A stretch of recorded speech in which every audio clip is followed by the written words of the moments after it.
Hello everyone and welcome to the AirPods Teardown video. This one, canine style. So let's say you cannot find your AirPod, you go out to the garden and this is what you see. So you can sit down and cry, or you can just make a video showing the individual components of the AirPods and how to repair them. And here we have all the nice components after having been torn down by a dog. As you can see, it did a pretty good job on it. At first, actually, I thought that I may have run over this AirPod with a lawnmower as I mowed the lawn earlier today, but I found these components scattered all over the garden, so for sure it was the dog that took it. And if that is not enough proof, as you can see, dog hairs are sticking out of it still.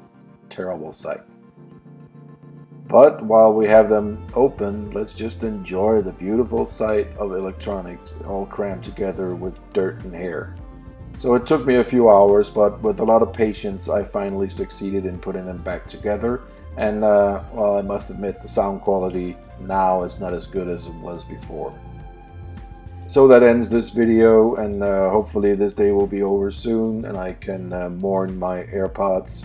Actually, this is the second Apple item that this dog has chewed up, and I will put a link to that other video showing that other product being destroyed by this dog. Have a great day, and over and out.